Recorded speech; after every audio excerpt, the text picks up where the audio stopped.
So if I could go back in time and talk to my 23-year-old self, these are some of the things I would tell him. And I've heard people say this and ask this on podcasts and things like that all the time, but these are the things that I felt at 43, if I could go back, this is what I would say. Number one is like, I had a guy that mentors me say this the other day. I wrote down my goals for this year, and he said, those are not big enough. I would tell my 23-year-old self that realistic goals are for common people. I don't want to be common. And it is a great thing, and it is a hard thing, because uncommon people get in the way or looked down upon in some ways, which is crazy. But being realistic is the most commonly traveled road to mediocrity, meaning me setting common goals is going to allow me to be the same as everybody else, and I don't want to be the same. Also, goal setting is easy. Goal getting requires extreme strength. So not setting realistic goals in what I'm doing, I would tell my 23-year-old self that, and also set the goals, but then figure out how to achieve those goals no matter what. So when I set a goal, set an action plan for doing that. So that's number one. The number one thing I tell my 23-year-old self is realistic goals are for common people. Don't set realistic goals. Set crazy ones.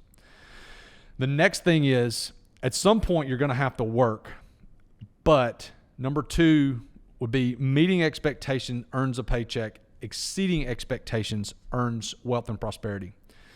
I would love to say that I came up with that myself. I didn't. I read it in a book, but as I go back, I know that this is true. So let me give you an example. So fresh out of college, I lived with my father.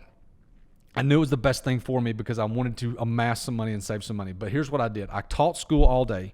I coached in the afternoon. I went to school at night after coaching, and then I cleaned buildings with a friend. So all I did was absolutely work. And I wasn't making a ton of money, but I wasn't spending money because all I was doing was working. And so I was going beyond the expectation. That is not normal to work 17, 18 hours a day. It's not normal, but I did it. I would tell my 23-year-old self, go the extra mile. Do more than you're paid for, because people notice that.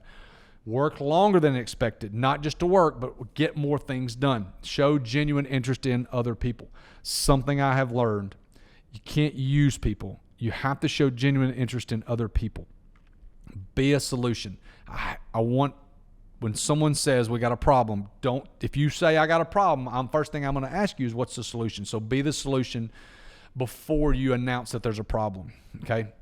Always aim to be excellent. Help your boss. You want to be the one that helps them, not to kiss up, but you want to help make their job easier. Always give great effort. That's so silly, but it's so good. Strive for perfection, knowing that you're probably not going to hit it. It's totally fine.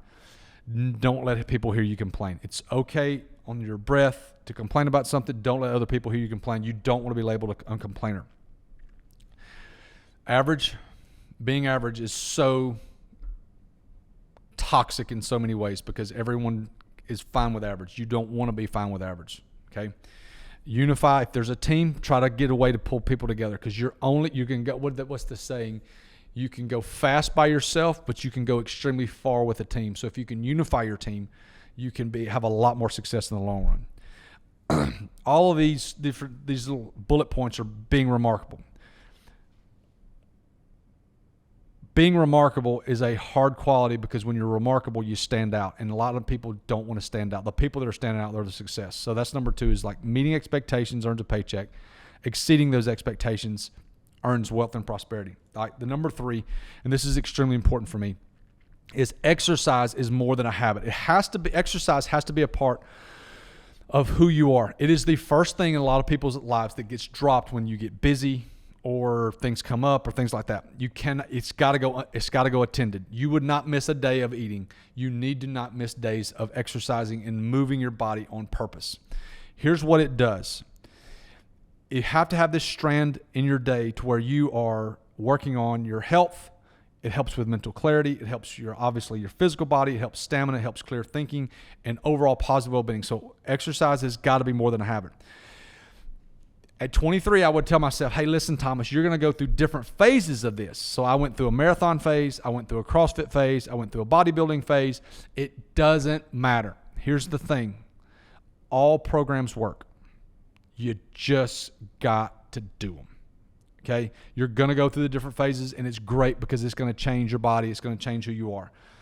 Okay, but the foundation has to be there of getting out of breath on purpose, moving, exercising your body. Those things have got to be, it's got to be a habit. It's got to be more than a habit, exercise. Okay, that's number 3.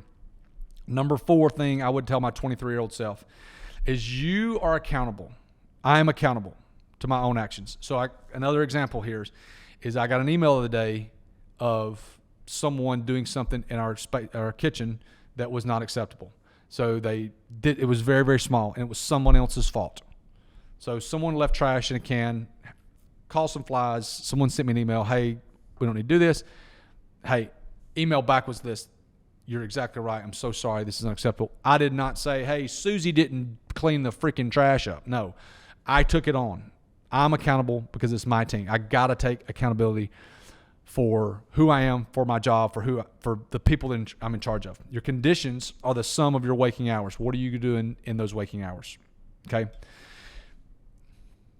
I heard this guy say this, and this is incredibly insightful. He said, we're all self-made, but only the prosperous admit it. So all of us are self-made, but only the people that are doing well say, I'm self-made. Well, the people that are living paycheck to paycheck don't ever say, I'm self-made. I did this to myself. They don't say that.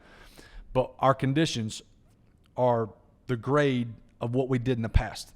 Today's conditions are a grade for what I've done in the past. There's time for work. There's time for fun. Make sure you keep those separate. Work hard. Also play hard. I heard a guy named Kevin Elko that Coach Saban and a bunch of professional coaches have hired. He says, be where your feet are. So if I'm in one place, I got to be focused there, whether it be work or play or family, be where I am so I can be accountable to those people at that time, okay?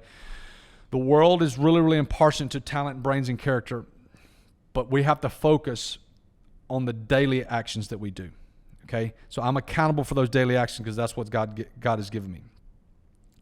90% of all failures come from those people who have a habit of making excuses. Don't make excuses. I'm accountable for my own actions. I would tell my 23-year-old self, be accountable for what you've done. We're never unaccountable for our financial conditions. Staying in the wrong career is my fault. Having too little time is my fault. Not amassing enough savings is my fault. We have to look back at ourselves before we look back at anybody else. So the 4th thing I would tell my 23-year-old self is I'm accountable to my own actions. The last thing, this is huge, is self-discipline. So people who are unable to motivate themselves will live in a mediocre world. Now, you can change this. You can get disciplined if you're not disciplined now, but know that you have to make that change. Success is hard, and a lot of people don't want to tolerate hard. They don't want to tolerate hardship because it's uncomfortable, okay? There is no growth in a comfort zone. When we're comfortable, we're not pushing. It's like when you plant a seed or a plant, it's got to come up through the dirt.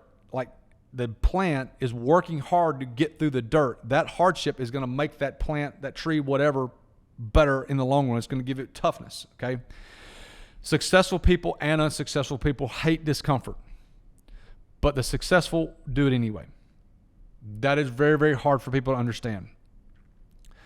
So the great example, there's a bunch of examples, I'll give you some, is like the coder that locks himself in a room and comes up with the software. I mean, there's tons of stories of guys not eating or sleeping for 3 days because they've locked themselves in a room and figured this thing out. Or the athlete that practices before and after school. You hear stories of Kobe. You hear stories of Jordan, of like the amount of hours that they spent practicing. Or like from the food world, the guy the chef that cuts 10,000 carrots because he wants his knife skills to be where they need to be. The financial planner. I've seen tons of people that work for people for next to nothing, work 90 hours a week to learn how it's all done. I did that. When I was coaching at NC State. I got to work under a guy that had been in the pros for 25 years. I worked 90 hours a week. I made $14,000 a year working that much, but I learned a ton. Or the college kid, and this is a great example because I know a girl that did this. She's 22, 23 years old. She opened up 2 boutiques, had an online store, still making A's in college, still being active in her sorority. Her name's Sarah Jane. She's wonderful. She went to Auburn. But like I would tell my 23-year-old self that self-discipline is something that you've got to have. if I could go back, I would instill these things. These things are very, very hard, but the commonality thing in everything that we talked about today is these are daily things that can be done that you're not going to see the results of tomorrow. You're always going to see the results of what you did today farther down the line, sometimes a year, sometimes 6 months, sometimes 10 years. But these are the things that I would tell my 23-year-old self if I could go back today.